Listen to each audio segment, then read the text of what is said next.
پکارتے ہیں، ان سے دعا کرتے ہیں، ان کے سلسلے سے وابستگی اختیار کرتے ہیں. یہ عالمی فتنہ ہے، عالمی. اگر آپ اس قسم کی باتوں کا رد کرتے ہیں، بیان کرتے ہیں، بہت سارے لوگوں کو بہت برا لگتا ہے.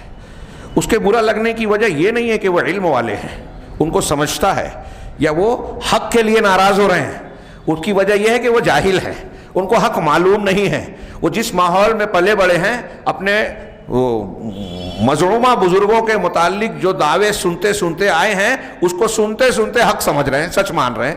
اور اس بنیاد پہ جب اس کا کوئی رد کرتا ہے تو ان کو برا لگتا ہے. دنیا کا کوئی بھی مشرک ہو، کافر ہو، کسی مذہب کو جو غلط مذہب ہے، غلط فکر اور عقیدہ ہے، اس کو ماننے والا ہو، اگر وہ اسی کو مانتا آ رہا ہے اور کوئی سامنے اس کے ایسا آ جائے جو اس کے اس مانے ہوئے عقیدے کو رد کرتا ہے، تو اسے برا لگتا ہے.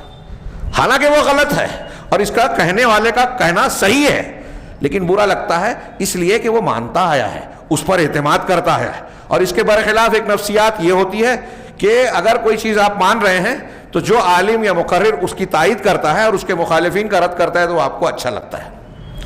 اب دیکھیے، عام طور سے جہلا اور عوام میں ایک مزاج ہے کہ ایسے مقررین علماء جو دوسروں کا رد کرتے ہیں، ان کو بہت پسند کرتے ہیں عام آدمی، اور کہتے ہیں کہ شیخ نے، مولوی صاحب نے بہت شاندار تقریر کی. ایک بہت بڑا علم کا پہاڑ ان کے سامنے رکھ دیا جائے، جو سنجیدہ، علمی، تعمیری، مثبت تقریر کرتا ہے، اس میں ان کو مزہ نہیں آتا. حالانکہ اس میں علم ہے، اس میں معرفت ہوتی ہے، اور دنیا اور آخرت کے فائدے کے اسباب و سامان ہوتے ہیں. لیکن اہل علم کی باتیں، علمی باتیں عوام کو پسند نہیں آتی. اب اگر پسند کون سی بات آتی ہے؟ ہوا میں اڑنے والی، پانی پہ چلنے والی، کرامت کھیلنے والی، ایسی باتیں اچھی لگتی ہے. ایک تو یہ کہ جو عام طور سے ہوتی ہے اس سے ذرا ڈرے سے ہٹ کے ہو، ایسی باتیں بیان کرے جو لوگ بیان نہیں کرتے، جہاں پرندہ پر نہ مارے، چرندہ چر نہ مارے اور درندہ در نہ مارے، ایسی نکتے بیان کرتے ہیں. اور دوسرا کہ میں جو مان رہا ہوں اس کی تائید ہو، یعنی عوام کی بات کر رہا ہوں، اس کی تائید ہو اور ہمارے جو مخالفین ہیں ان کا رد ہو، تو اس میں بڑا مزہ آتا ہے. تو اس نفسیات کی بنیاد پر کہتے رہے انہوں نے بہت شاندار تقریر کی. شاندار تقریر نہیں ہے، آپ کی تشفی کے لیے اس میں مسالہ اور سامان تھا، اس لیے آپ کو اچھی لگ رہی ہے. تو یہ ایک مزاج بنا ہوا ہے.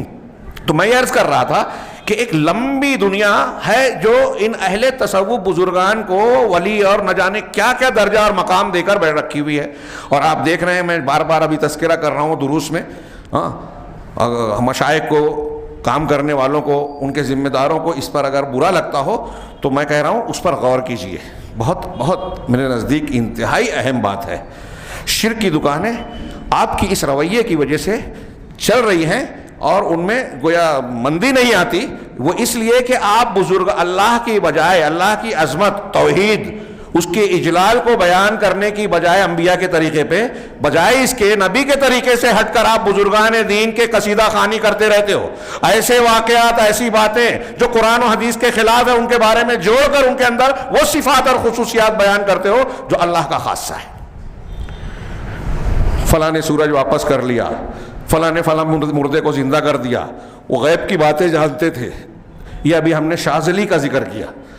ان کے بارے میں شیخ نے حاشیہ مختصر سا لگایا، تھوڑی سی میں اس میں اضافہ کروں گا. شیخ کے حاشیے میں